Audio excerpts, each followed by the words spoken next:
Welcome to the Toffee Blues, your source for all things Everton. I'm back with another EFC 24/7 news report this evening, and there's a few pieces of news to bring to you. The main one being sad news, unfortunately, and that is the injury of Lucas Digne, which broke about midday from France Football. First broke the news, and there was a lot of nervous Evertonians at lunchtime trying to find out whether the rumours were true. And it was confirmed later on in the day, in the afternoon. Phil Kirkbride wrote for the Echo after checking with the source within the club that the 27-year-old sustained a problem in training earlier this week, and it is feared he will be sidelined until well into the new year, and he may also require surgery. So not good news on the Lucas Digne front. So there's been a lot of talk about who'll step in. Niels Nkunku obviously being touted for that spot, but with us playing the wing-back system at the moment and Alex Iwobi stepping in at right wing-back, could well be a left midfield there. I've seen Anthony Gordon's name thrown into the mix. I've seen Bernard's name mentioned as well. I don't think he'd be a very good wing-back at all, but Everton will have to find solutions to that problem. And it is sad news because Dean's been one of our top performers over the last couple of years. So hopefully he's not out for too long. All the best. I know he follows on Twitter, so all the best to Lucas Digne. And we wish you a speedy recovery. Probably not watching this, but yeah. We've got some other news to bring to you today, and that is to do with some happier news, and that is the Everton fans return to stadiums after the government announced that Liverpool would be subject to Tier 2 restrictions, and that means the 2,000 Evertonians will be allowed in to Goodison Park starting the 12th of December for the visit of Chelsea. So really positive news. It'd be good to see fans back in the stadium buzzing about that, because obviously we were in Tier 3 just before lockdown, so, which would mean which Manchester is in now at the moment, Greater Manchester, meaning that they can't have any fans in at all. Tier 2 can have 2,000, Tier 1 can have 4,000, so 2,000 fans back in this December. And I explained on the video yesterday how that system would work, how the club released that. So if you fancy going back and having a look, go for it. The last 24/7 report. But apart from that, what else have we got to bring to you? Let's have a look. There's been quite an interesting rumour about an incoming, or a couple of incomings, one in particular being quite interesting, and that is a Tottenham duo.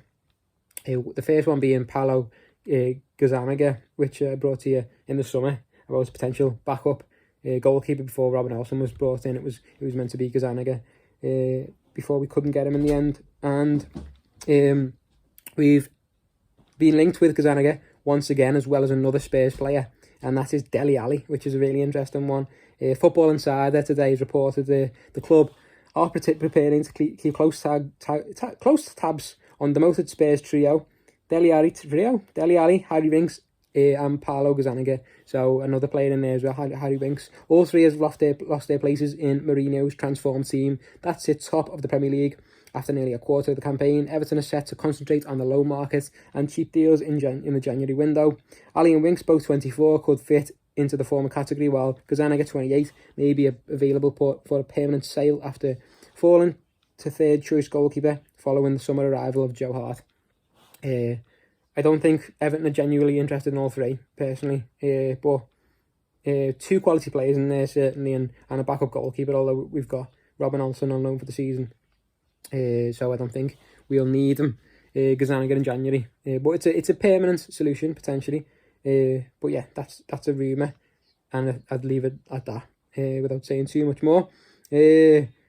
Another player I spoke to you about yesterday is Samuel Chukwueze of Villarreal, a young winger who's been linked with Liverpool and Everton, and his manager Unai Emery, obviously former Arsenal manager, has made a statement on the rumours today and said, we are happy with the player, he's growing up here with us, speaks a little bit more about him, and then he says maybe in the future he can go on to another league to grow up more, but I think he's very happy here with us, and every match with him is very important to try and get the best performance with him. So it seems he'll be staying put for the moment. I didn't think there was too much in those rumours anyway. More club news. Everton's new stadium designs have improved after objections to plans, obviously. Phil Kirkbride wrote on that. So another tweet to the stadium plans if you want to look into that in more detail. The plans are available online. But there are a couple of other transfer rumours as well. Brought you the Daniel James rumour yesterday, and there's been a little bit of development on that rumour, not too much really. It's just kind of remains rumours at this stage, and that's Football Inside. It's my personal favourite when they get a random Premier League footballer of past times to speak on a current rumour, and he's basically give his opinion. Apparently that's transfer news, so not much point me bringing you that. He just said there'll be a lot of clubs after Dan James should they become available. Not really a rumour at all, but he's put his two-penneth in.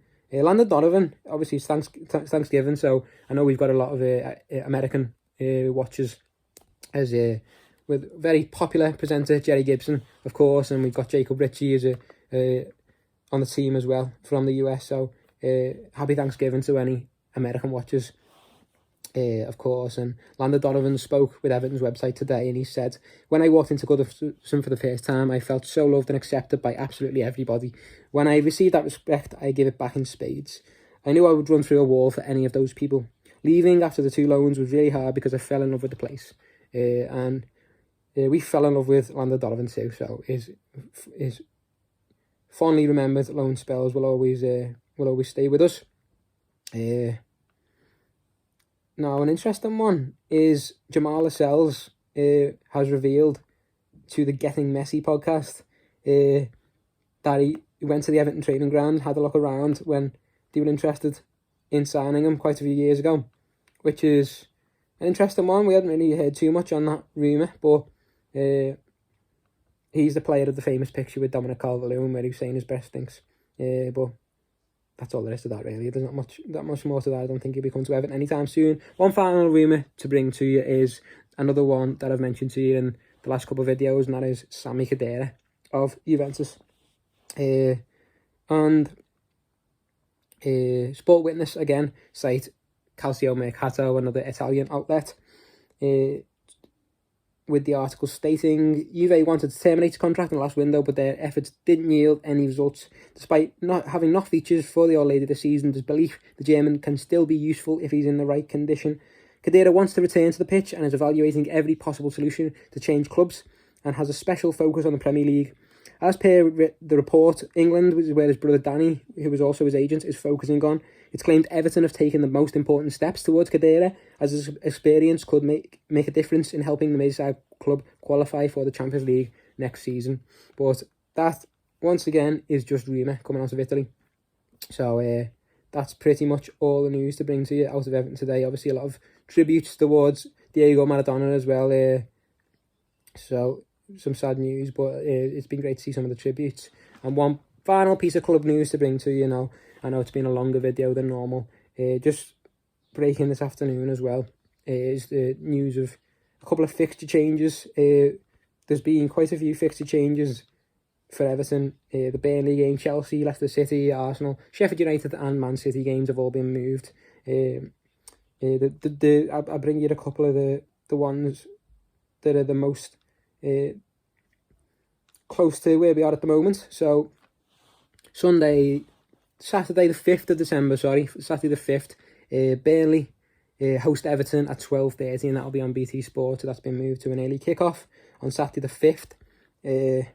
And then Saturday the 12th, the following week, Everton's home game against Chelsea, which will be the first game to welcome fans back, 2,000 fans into Goodison Park, will be at 8 o'clock on Saturday night. So that'll be an interesting one to watch on BT Sport if you're unlucky in the ballot, of course. But yeah, that's all the news to bring to you from Everton today. I hope you've stayed awake for that and stayed with us. But thanks a lot for watching. Let us know what you think of the rumours in the comments, as always. And and make sure you subscribe to the channel, like the video, and join us next time on the Toffee Blues.